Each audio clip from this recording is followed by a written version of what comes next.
ને મિત્રો મજામાં. મિત્રો આપણે મેથ્સની અંદર વૈવિધ્ય સભર સમ્સ જોઈ રહ્યા છીએ. એમાં 10મા ધોરણની બેઝ બનાવ્યો છે કે એના પ્રશ્નો હમણાં બહુ પૂછાય છે. તો એ લેવલના પ્રશ્નો આપણને બધા આવડવા જોઈએ. અને જો તમે ધોરણ 10ની અંદર છો તો કોઈ સવાલ નથી.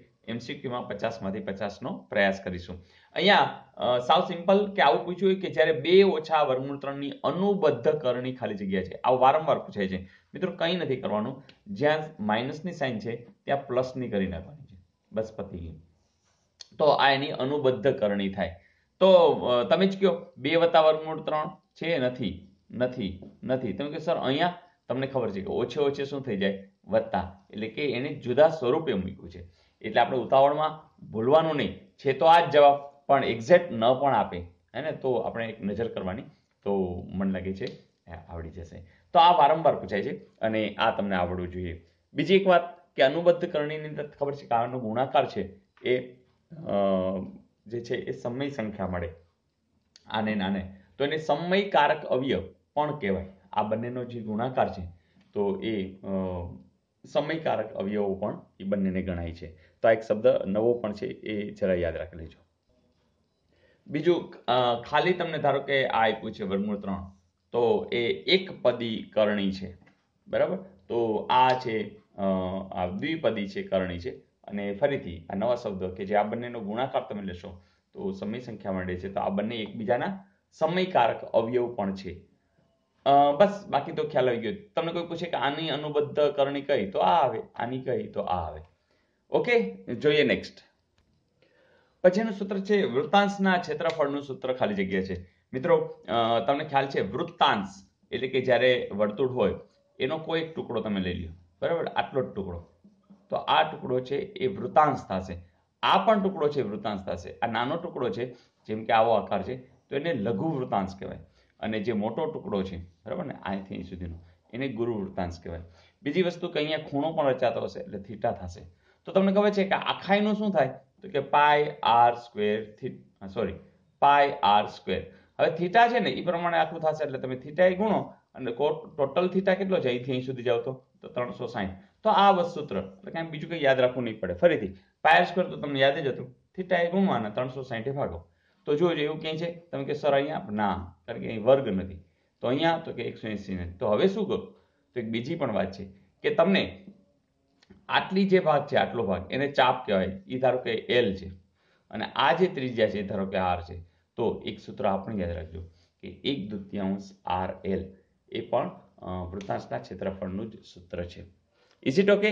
તો આ બંને સૂત્ર તમને યાદ રહી ગયા છે. પાઈ આર સ્ક્વેર થીટા છેદમાં 360 અને 1/2 આર એલ. તો એ વૃત્તાંશના ક્ષેત્રફળનું સૂત્ર છે. વારંવાર પૂછાય પણ છે. તો હવે આવડી જશે. મેં ક્ષેત્રફળ ઘનફળના સૂત્ર કેમ પાકા કરવા એનો સ્પેશિયલ વિડીયો બનાવ્યો છે, સર્ચ કરી અને જરૂરથી જોઈ લેજો. જોઈએ નેક્સ્ટ. મિત્રો એ વિડીયો ખાસ એટલે બનાવ્યો છે કે તમને સૂત્રમાં જે ગડબડ થઈ જાય, ક્યાંથી ક્યાં પહોંચી જવાય, તો એવું નહીં થાય. એટલે ખાસ જોઈ લેજો. અને એ આવડશે એટલે જે ક્ષેત્રફળ ઘનફળના 10મા ધોરણની અંદર જેટલા પ્રશ્નો પૂછાશે એ તમને, કારણ કે એ સૂત્ર બેઝ જ છે, તો એ તમને જરૂરથી સમજાઈ જશે અને આવડી પણ જશે. જોઈએ નેક્સ્ટ.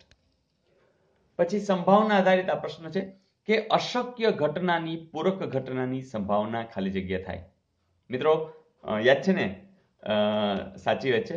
તમે સાચો જવાબ વિચાર્યો છે કે એક આવે. શું કામ? કે તમને ખબર છે કે ચોક્કસ ઘટના હોય ને, ચોક્કસ ઘટના, બરાબર, ચોક્કસ, તો એની સંભાવના હંમેશા 1 હોય, બરાબર. અને અશક્ય હોય ને, અશક્ય, તો એની 0 થાય. હવે બીજી વાત, પૂરક કોને કહેવાય? તો આનો પૂરક આ થાય, આનો પૂરક આ થાય. હવે તમે કહો છો અશક્ય એટલે તમે 0 વિચારો, એની પૂરક ઘટના એટલે 1, બરાબર. ચોક્કસ ઘટનાની પૂરક ઘટના કીધું હોત તો શું હોત? 0. તો છે ને સહેલું. મિત્રો આવા વારંવાર પૂછાય છે અને બરોબર પાકા કરી લેજો. તો આપી દો હોમવર્ક, ચલો આપી દો. મિત્રો આવું પૂછાયેલું કે px બરાબર 5x + 3 અને x belongs to r નો આલેખ ખાલી જગ્યા છે. ચલો વિચારજો. ABCD અથવા તો તમે જવાબ પણ લખી શકશો. તો આવડી જ જશે. સુરેખ સમીકરણ પર આધારિત આ પ્રશ્ન છે અને આવું અગાઉ પૂછાયેલું. તો મજા આવી? હા, લાસ્ટ હોમવર્ક, ગઈકાલનું હોમવર્ક. મિત્રો આવું પૂછાયેલું કે P ઓછા 3 1માંથી x અક્ષ પર દોરેલા લંબપાદના યામ.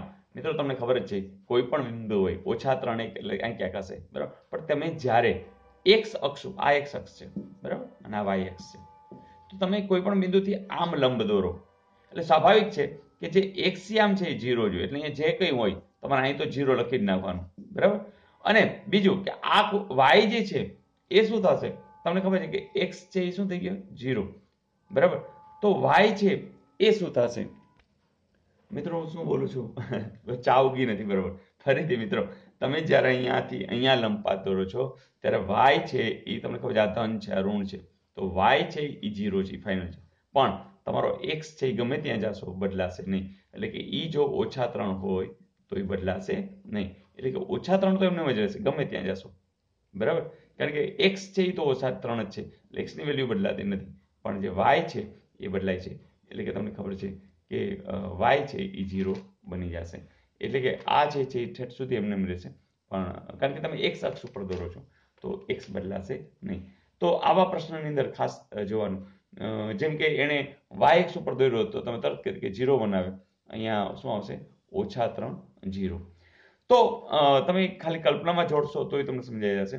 અને અધરવાઇઝ આ રીતે યાદ રાખો તોય વાંધો નહીં કે જે અક્ષ ઉપર દોરતા હોય એ અક્ષના યામ બદલાવા નહીં, બાકીનાને 0 દોરી દેવાનું, બરાબર. જેમ કે ઓછા 3 છે એ x અક્ષ ઉપર જઈ રહ્યું છે એટલે આને બદલાવશું નહીં, આને 0 કરી દેવાના. તો આ રીતે પણ તમે યાદ રાખી શકો છો. તો મજા આવી દોસ્તો. બસ મજા કરતા રહીએ અને કરાવતા રહીએ, નવી નવી વાતો શીખતા રહીએ. અને તમે પણ 10મામાં હો તો જરૂરથી બીજા મિત્રોને પણ આપણા વિડીયોની વાત કરતા રહેજો અને બધાને આનંદ કરાવતા રહેજો. અને હા, નેક્સ્ટ પરીક્ષાની અંદર એટલા બધા રેડી થઈને જવું છે કે કોઈ પણ માર્ક્સ તમારા જવા જોઈએ નહીં. આવજો.